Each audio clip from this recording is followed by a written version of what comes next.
Chris Hani's killer, Clive Derby-Lewis, is to find out today whether he has been given medical parole by our Justice Minister Michael Masutha. It'll happen this morning in Pretoria. The Justice Minister is also to decide on two other apartheid-era killers. That's Eugene de Kock and Ferdi Barnard.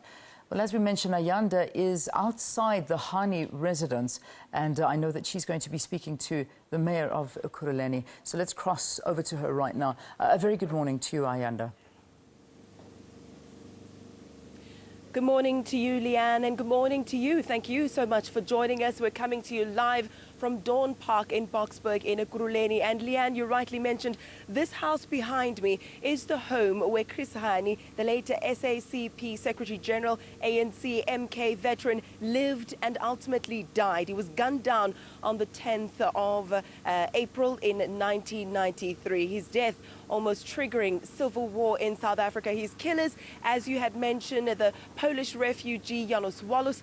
He was also anti-communist, as well as his accomplice Clive Derby-Lewis, who was a Conservative Party MP. Here's the story, Leanne. Clive Derby-Lewis has been diagnosed with lung cancer. He has tried several times unsuccessfully to be released on medical parole. He's trying once again, and on Tuesday, the Medical Parole Board recommending that he be released. Today, Justice Minister Michael Masutha will be announcing that decision, and in anticipation of that announcement, we're speaking to friends and former colleagues of Chris Hani to share with us the memories that they have of the late struggle icon. Speaking to us now, the mayor of Ekurhuleni, Mr. Mondli Gungubele, in his capacity as a friend of Chris Hani and the first on the scene on the time of his passing. A very good morning to you, sir. Thank you so much for joining us. Good morning, and good morning to your viewers. Now, in 1990, on the 2nd of February, when the announcement was made that the SACP, ANC and other political parties that were banned were going to be unbanned, we then saw afterwards Chris Hani coming back to the country, a very charismatic figure, very popular. He had a cult-like following, very popular with the young people, even in Soweto, who saw him as a very strong, formidable leader. What do you think it was about him that made him so magnetic? He was humble, very accessible, easy to relate with. That humility of such a powerful man was very magnetic, very magical. So for ordinary people to find themselves easily listened to, easily spoken to, and saying things to him that they find being articulated on television, thousands of South Africans who would have spoken with him would actually listen to him on television saying the things that he would have discussed with them. That was such humble and a powerful connection he had with ordinary people. With him, you felt free.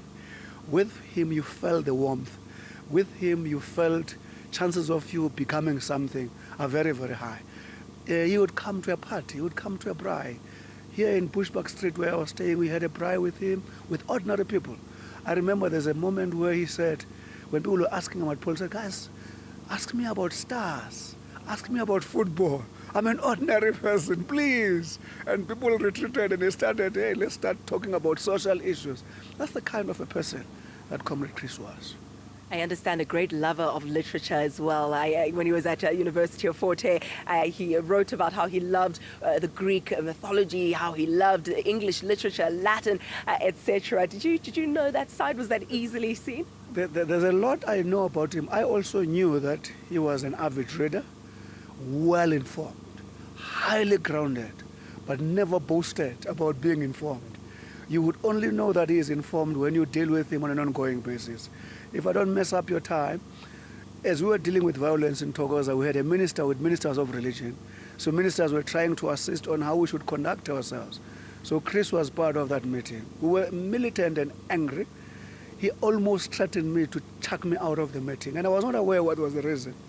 At the end of I kept quiet because I knew something must have been wrong, because you wouldn't doubt his motive.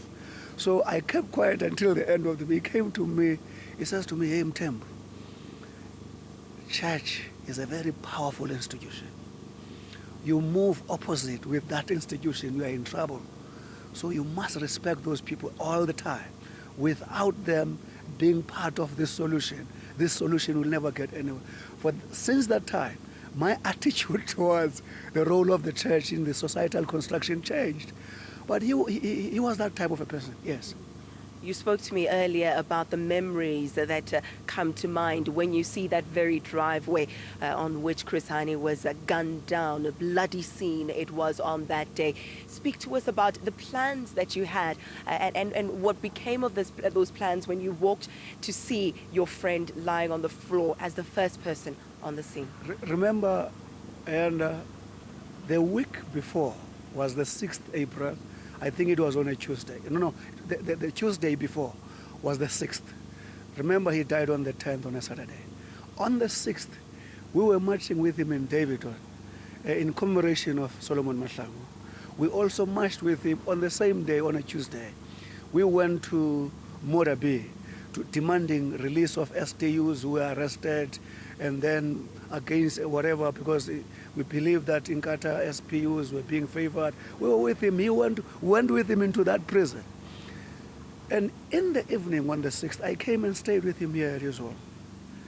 I said to him, I remember very well, as if it was prophetic. I said, Chief, thank you every time we tell people you are going to come, you always come. You don't know how you enhance our reputation, the respect, because can you imagine if we said in David when you were coming and you didn't come? Even if you die tomorrow, you would have left respected leaders. The way you make us look good. And I never knew this was going to happen. And Friday evening on the 9th, he called me to say, Mondli, I have asked my VIP guys to go on a weekend, and then I'm posting for Nayo at the post office some things. Nayo was in Cape Town, the eldest daughter. Please accompany me in the morning. So that very morning, Saturday, I said he should walk down to my house, 10 Bushbuck Street. And I realized that I was wrong. I must actually come and meet him here because no one must see him walking alone. When I came here, I actually spoke on an intercom. He was no longer here. He had left already. He had left already. It was Nomakwezi. Nomakwezi said, I don't know, Daddy has just left. And I waited for him until 10 a.m. that day. I got a call and I tried to speak. It was dropped. 20 past, it was about 10 o'clock. He called me, says, I'm back from town. Sorry for leaving you. I was under siege. Many people were greeting me. I said, that's risky. He said, the last movement, I will be going with Nomakwezi to do her. Then I won't go out again. And I actually reprimanded him for that matter. 20 past 10, I got a call, and I picked up a phone. Nomakwezi spoke to me and says, Uncle Mondli, come, they've shot my dad. And that was the